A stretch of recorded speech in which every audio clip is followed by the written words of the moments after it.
Алабугада экология ил күләм проектын тормышка ашыру буенча күп эшләнә. Урманнарны яңартуга, яшь үсентеләр утыртуга зур игътибар бирелә. Толарак киләсе язмада. Соңгы 2 елда Алабуга урман хуҗалыгы хезмәткәрләре 190 меңгә якын агач утырткан. Эш экология ил күләм проекты буенча барыла. Әлеге проект 2 ел элек старт алды һәм 2024 елга кадәр гамәлдә булачак. Алабуга урман хуҗалыгы хезмәткәрләре нигездә чыршылар утырта. Кечкенә үсентеләр җирле питомниктан алына. Ни өчен нәкъ менә шушы агачларны утырталар соң? Чөнки пошилар чәнечкеле агачларны кимерә алмый, ә менә нарат кайрыларын теләп кимерәләр. Урман хуҗалыгы хезмәткәрләре карагай агачында утырталар. Алабуга районында 19 елда 15 гектарда яшь үсентеләр утыртылды. Моңа 153 мең сум акча тотылды.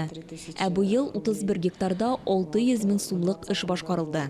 Шулай ук 160 килограмм имән чикләвеге дә җыелды. Киләсе елга да планнар зурдан. 21 гектарда агач утыртырга ниятлибез. Экология ил күләм проектын тормышка ашыру барышында урман хуҗалыгы хезмәткәрләре 190 меңгә якын агач утырткан. Ә киләсе елда тагын 84 мең үсенте утырту планлаштырыла. Урман культуралары нигездә морт участок урманчылыгында утыртыла.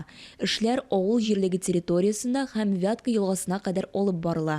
Федераль программа 2024 елга кадәр гамәлдә булачак. Бу вакыт эчендә киселгән урманнарны тулысынча торгызу бурычы куела. Безнең төбәктә бер гасырлык наратлар күп. Кәүсәләренең диаметры 50 сантиметрга кадәр җиткән агачлар бар. Нарат бик озак үсә, аларны саклап калуда җиңел түгел.